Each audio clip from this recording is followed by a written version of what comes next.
Welcome to the Wild Crone Wisdom podcast with your host Vinutha Mohan.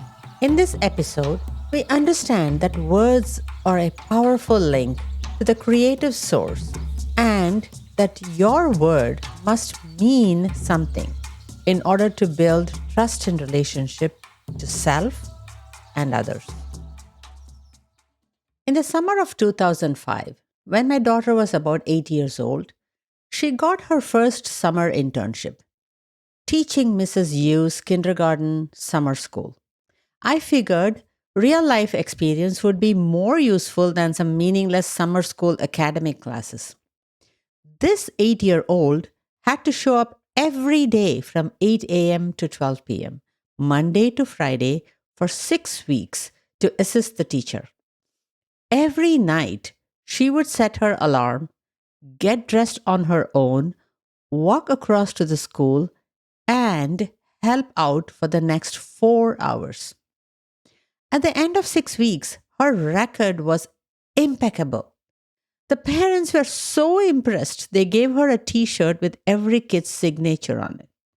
Miss Yu loved her so much, she said my daughter was more reliable than the high school aide and asked her back the following summer.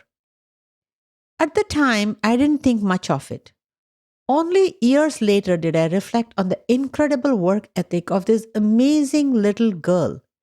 She gave her word and kept it diligently for 6 weeks straight. And she was just 8. To me, this is what it means to be impeccable with your word, a rare virtue these days among all ages.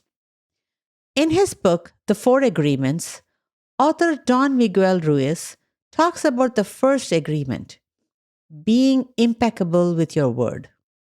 Word, he says, carries the power of creative life force. Words can create or destroy. Words communicate intention, and intention is the connecting link to source. When you give your word, it must mean something. That creates trustworthiness, integrity, and safety in any relationship. This first agreement, however, has different interpretations in different cultures. In India, for example, your word means everything when it comes to your family, being there for your parents, honoring marriage vows, keeping commitments to siblings. On the other hand, it means very little in the service industry. It is a standard joke among Indian women that a tailor's promise means nothing. Every Diwali, I would see women making a beeline to the tailor's shop to get their clothes stitched on time for the festival. The tailor would have promised the same delivery date to 20 other women. In the end, you will have to yell, plead, threaten, or cajole to get the job done. The same goes for plumbers, electricians, gardeners, gas delivery, milkmen. You learn not to take such promises seriously. And socially, there is Indian Standard Time, IST. If a party starts at 6 p.m., people arrive at 8. If you show up at 6, the host will greet you mid-makeup with a bewildered look. Having grown up in that environment for the first 2 decades of my life, you might think I would have more tolerance for flakiness and broken promises. But I don't. I am a stickler for being on time, not canceling at the last minute, and keeping commitments. I realize now I got this from my father, who was incredibly impeccable with his word.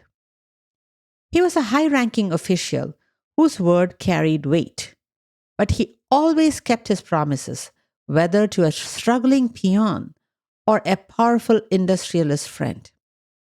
Like Horton the elephant, to my father, a promise was a promise, no matter the person. He was never late, was always early for flights and trains, and never liked to keep people waiting. I owe my own professional and personal record to his example. Part of the problem today, I think, is FOMO, fear of missing out. People sign up for far more than they can handle. double and triple booking themselves. I once knew a woman who packed four commitments into every Sunday afternoon: a concert, helping at a party, community service, making sandwiches for the homeless, and volunteering at the temple. She raced from one thing to another with a frenzied, manic look. She couldn't sit still at a concert, probably from guilt, anxiety, and overwhelm. It was painful to watch. Being impeccable with your word is simple, yet profoundly powerful. It simplifies life, brings clarity, and is an act of self love. It builds trust, creates safety in relationships, and contributes to peace of mind. It helps you savor life without FOMO, maximizing satisfaction. Don't take my word for it. Try it. Be like Horton the elephant. Be impeccable with your word.